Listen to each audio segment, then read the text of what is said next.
Good morning, good afternoon, and good day wherever you are. Thank you for joining us in this episode of Cortex Dialogue. I am Leonard Kleinman, Field CTO and Evangelist for Cortex for JAPAC. Now, it certainly is an interesting time to be a cybersecurity practitioner these days. In the last couple of years, the definition of a physical office has changed remarkably. Today's workers now operate from a combination of office, remote, and hybrid environments, and are increasingly using their personal devices to work from pretty much anywhere. So hence my description of the distributed ecosystem in which we work in. And that's probably why we are seeing some rather interesting statistics flow through. For instance, according to a Ponemon Institute study on the state of endpoint security risk, 68% of organizations have experienced one or more endpoint attacks. And therefore, they've also seen some successful compromise of their data and or their IT infrastructure. That very same study also says that 68% of IT professionals say that the frequency of endpoint attacks have increased significantly over the last year. Securing these endpoints has become an even more critical than ever situation than before, because like our workers, your staff as well can work from anywhere. And therefore, threats can also come from pretty much anywhere. Additionally, if you truly know what attackers are after, you stand a chance. You also know then what to protect most. In our newly released 2022 Unit 42 Incident Response Report, we have painstakingly conducted in-depth interviews with a dozen incident responders and analyzed over 600 incident response cases from the past year. And one of the key findings was that in 44% of cases, organizations did not have an endpoint detection and response or an extended detection and response security solution. I find that rather staggering. Or if they did have one, it was not fully deployed on the initially impacted systems to effectively enable fast detection and response to these such malicious activities. So today, for your viewing pleasure, we have with us Vicky Ray, Principal Researcher of Unit 42, Threat Intelligence Unit JAPAC, to share his insights and thoughts, his views on the current threat landscape, and to hopefully provide you guys with some sage advice on where do you need to start first as these cyber criminals continue to evolve their attack methods. Welcome to the program, Vicky. Hi, Leonard. Great to be on the show, and thanks for having me. Absolute pleasure. I'm really looking forward to this opportunity to unpack this particular topic here. So with no further ado, I'd like to dive into some of the questions I'd like to put to you, starting with how has this highly distributed or hybrid work environment, coupled with digital transformation at speed, impacted the state of endpoint security these days? Sure. I think post-pandemic, with the growing number of organizations suddenly going to the cloud has definitely changed the threat landscape in several ways. One, as organizations found that people have to now work remotely, they started deploying technologies in a pretty fast manner without a lot of those efforts which would typically be taken pre-pandemic, right? So that with that quick deployment processes, security definitely took a backstage, right? Because they wanted to be productive, the operations needed to go on, the business needed to go on. However, in a lot of these instances, we have seen organizations not prioritizing security. And that definitely has caused a lot of issues where a lot of those infrastructures of businesses have been exposed to the internet and have been the low-hanging fruits for cyber criminals. So definitely that has impacted in a big way. And I would say that a lot of these cases which we have kind of worked on, and many cases which we have observed in the wild, was due to exploitation of these infrastructure which were insecurely deployed. Yeah, I totally agree with you. There's been a lot of narratives and conversation around what we call this cost, technical debt, the speed to deploy, to remain connected and productive, but at the expense of security. So I guess what you're really saying is that we're seeing a lot of catch up now as organizations have settled in this mode and they're starting to actually deal with that technical debt around security. Yep, absolutely. And the amount of security which has been technically available for organizations when employees would work from the office has Yes. not been the same when they were working from home. So definitely that has also impacted. And this is one of the reasons a lot of organizations eventually has resulted in on a breach where employees didn't have the right set of security technologies either deployed on their computer systems, Wow. whether it is a VPN or other tool sets which are typically needed. And when we talk about our capabilities, we have Prisma Access, which allows us to have the same level of Right. security if we are working from the office or at home. So I think a lot of these organizations miss that capability. Wonderful. No, good point you raised there. I do appreciate that. What I'd like to ask you next then is, according to this Unit 42 Incident Response Report, which I find really quite enthralling and comprehensive, in the last year, about 70% of incident response cases were ransomware and business email compromise, or BEC. Yeah. Love to get your view, your insights into why do you think this is so? Is it really all the fault of this is the remote work, or is there more to this picture? Yeah, that's a good question. And, right off the bat, when anyone reads that report, might see that, okay, there's a growing rise of ransomware attacks and Yes. BC attacks, probably maybe due to remote work, which you mentioned. But, really, when we look at these cases, I want to answer it in two different ways. One, looking Please, at yes. BEC. Yes. When we are looking at business email compromise, it's been there for a long time. It's not something which started or has increased during the pandemic. It's been there. Right. It's whenever I'm talking about BC, we need to see that BC does not get a lot of media attention like many other threats out there, but You're BC right. does almost the same amount of financial impact, or maybe a lot more than others, like ransomware. But Wow. because it is not that sophisticated, it sometimes does not get the media highlight. But when we look at our cases, which we have been working on for several years, Yes. BC has always been one of the top threats or impacts Okay. which we observe. Now let's look at ransomware. Yes, from ransomware perspective, again, when we look at the rise in these cases, it started at least from 2019, and again pre-pandemic. It was basically due to a lot of these ransomware gangs who were providing the RAS service, the ransomware as a service, to Right. other criminals, and that has become very profitable to other criminals. It opened up opportunities for other criminals to be ransomware affiliates. And when we look at Wow. the 3-year data, you can see the amount of impact and money involved, and many other criminals are jumping the boat to become ransomware affiliates because there's a lot of Wow. money both in BEC and ransomware. So I wanted to say that wherever the money is, these Yes. criminals are going to go and exploit, and this is the main reason we are seeing the rise in those cases. So really, it's the opportunity has exploded in the last few years because of the way we've worked in that rush to maintain connectivity and productivity. And these systems, these mechanisms, let's say, they obviously work. So they're able to generate a good return, let's say, through their nefarious activities. I was wondering if I could just take a moment and delve a little bit deeper into the ransomware situation in particular. Look, for my mind, and a lot of conversations I've been involved with, and what I'm seeing is that ransomware these days has somewhat extended into data breach territory, which really means an organization that's hit by ransomware in the first place is really also dealing arguably with two types of incidents.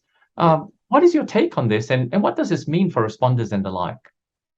Great point there. Yes, absolutely. I mean, we talk about breaches as soon as the data or whatever the sensitive crown jewels are of a company has been stolen, and that is exactly the moment where we call it as a breach. So yes, we have a ransomware incident, but at the same time, you can say that there are two different types of incidents, which and the most important part when we are looking at this is how Yes. prepared an organization is and understanding these kind of threats, right? Right. So, Right. so, Okay. so for example, when we are looking at ransomware, if a company is prepared to deal with those incidents, they also should have the right process whenever, as soon as they realize that yes, there is a breach, yes, we are dealing with a incident, we are dealing with a Yes. malware incident. The moment it qualifies for a breach, that yes, there are indicators which shows that Right. our data has been exfiltrated, we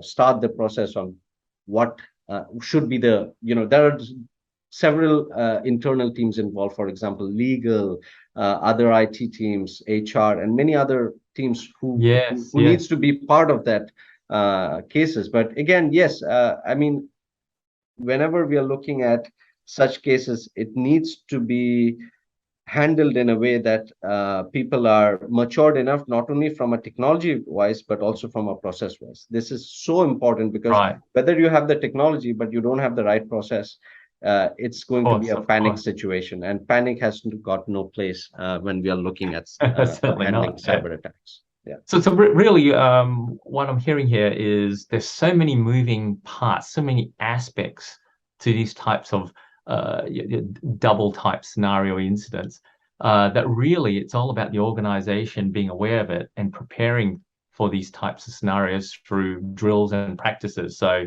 if I can refer a little bit to my military household, prior preparation prevents poor performance is really what we're Yeah. talking about here.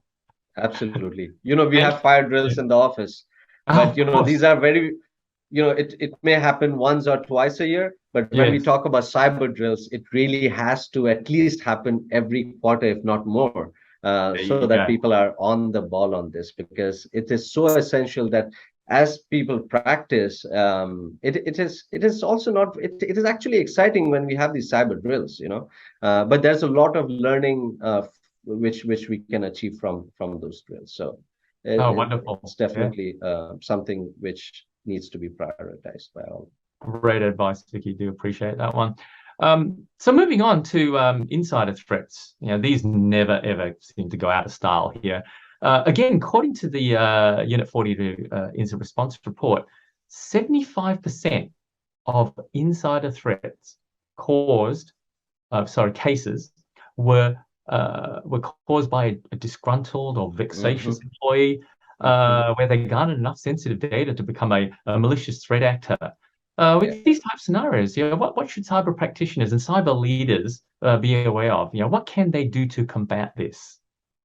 Yeah, I mean, we have seen so many organizations. It's not a surprise, to be honest, that a lot of these organizations are giving way too much access to their employees. And Right, right. access to data needs to be on a need to know basis. Whether it is just because it's within the Of course. organization doesn't mean, and somebody can have um, access to source code if that individual is not a person who's involved in developing code. Even when we look at product managers, Right. we need to classify access in a way that they should be able to access only their part of the project rather than everything else. And a lot of these cases which has resulted from disgruntled employees stealing or taking Yeah. away data before they leave an organization is because they had too much access to data which they did not need to. Right, That right. is one, and this is all goes to things like having the right amount of visibility, having the right amount of policies. The Yeah. technology needs to Yes. emphasize, to enforce the policies set. Again, going back to policies which are created in the organization, but do Yeah. we have the right set of technology to support that policy? If just having policies on paper is not going to help. So hugely Gotcha. important that the technology can support with visibility and enforcing those classifications. Nice, nice. Now, I understand that. Look, I just wanted to have a small segue onto this one and delve a little deeper into this insider threat situation. Yeah, we seem to focus on the malicious actor. But what about the non-malicious actor? The one who may have innocently caused an incident through emailing data to the wrong recipient or or that like. There's clearly no malicious intent. This still is an incident, right? And just interested in your thoughts here. Yeah, anything we need to be aware of?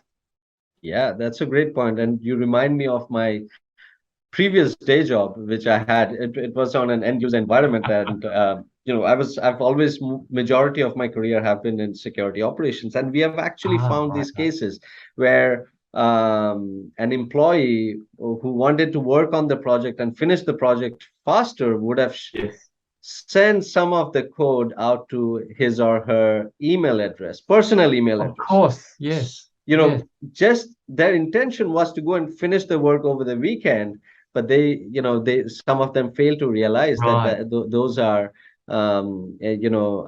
intellectual property, and they cannot go out of it. So definitely there has been instances, and these things will Yeah. happen.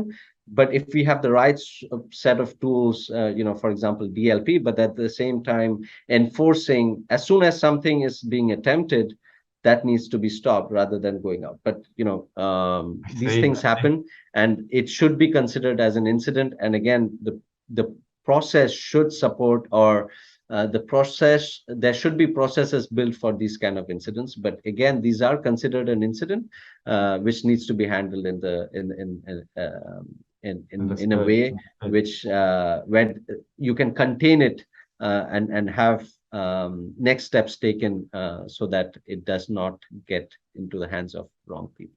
No, wonderful. Thank you for the clarification on that point. And yes, there's some again some sage advice there. So as we start to close things out here, one of my final questions here, in that same report, what I find rather alarming, statistic in there: 44% of cases, organizations did not have endpoint detection and response, or any other type of XDR, extended detection and response solution, or it was not fully deployed. Look, Yeah. from your perspective, just how critical are EDR and XDR solutions these days? What do organizations risk losing if they don't have a solid endpoint protection solution implemented, or for that matter, properly configured? Yeah, yeah, that's a very important point. They're properly configured. But yeah, just to answer to your point, there is a huge percentage of organizations who just rely on endpoint solutions like AVs, Yes, for their for the security on the endpoints. But really looking at the type of threats we are seeing and how things have evolved, not having an EDR or XDR, again, when we are talking about EDRs, it still has yeah, certain limitations. And this is why we are talking about why XDR is so much important, because that allows the endpoint to talk to right, other solutions like the network right, and the cloud. And it is immediately within seconds, when you have an XDR solution where the yes, endpoint is able to share intelligence and talk to each other. This brings in so much power to the capability, where just an AV or even an EDR is not able to help, because EDRs is another version of an AV with a right, response capability, but there is no intelligence built on it. Many people may say, okay, the wow, EDR has certain signatures which can, that is not intelligence. Intelligence need to be yeah, where there is something malicious seen on the other part of the world, and something which can be immediately pushed on to other devices, whether it's an endpoint right, right, in Latin America, being having the signature where the malicious indicator was observed in maybe in Singapore. So it understood. really needs to the technology needs to really be built in a way that the endpoint is able to get this intelligence in a very fast manner, and I think that's a huge differentiator, and that is lacking Yeah, in a big certainly. way. That is lacking in a big way in the industry. No, really, really appreciate the narrative and and the clarity in terms of the differential between a traditional EDR and XDR. I think that's a question a lot of people do ask. They have that. So thank you for that. So finally, in closing out here, I'd just like to put out there for yourself, what's your advice to today's cybersecurity practitioners and leaders who are trying to combat these ransomware attacks and other type cyber threats, and they're struggling to defend their endpoint devices. And also, of course, their business, their organization. Love to get some parting thoughts from you. Sure, and I think the biggest point I make when I talk to customers, or even in general, is for practitioners to really have a good understanding of the threats, right? Just because Right. if somebody just understands what a ransomware is superficially, is not going to help uh, them build capabilities to deter ransomware. Because a lot of times I've heard this narrative that my technology can deal with ransomware because they think that they have signatures which can deal with that. But we need to Right. understand how these bad guys operate. What is their business model? Whether you are an executive, a CISO, or whether you are an analyst, you really have to. I'm not saying that executives need to go and understand how a malware operates, but at least understand how the business model is from the bad guy's I see. perspective, right? I So see. really having a good understanding of how the threat landscape is changing, what the capability is to the bad guys, is going to go a long way to for I the see. defenders to build their defenses. So of course we can go in a lot of different directions, but I would say having an understanding, a good understanding of Right. the tactics of the bad guys will play a big role. So Gotcha. I'll end there, but we can always have a very lengthy discussions on how that can be achieved. No, no, understood. Appreciate that. Hear it loud and clear. Get an appreciation for their methods and for their motivations. Certainly. Look, thank you so much for that, Vicky. I guess that's it. We'll call it. That's the wrap. Thank you for sharing your experience and insights there. This has been tremendously helpful for us to understand the significance of where today's organizations are in terms of endpoint security and where we need to be going headed. And to you, the audience, I hope that you found this episode of Cortex Dialogue informative and insightful. And I, for one, am certainly looking forward to seeing you again in the next episode. Take care. Thank you.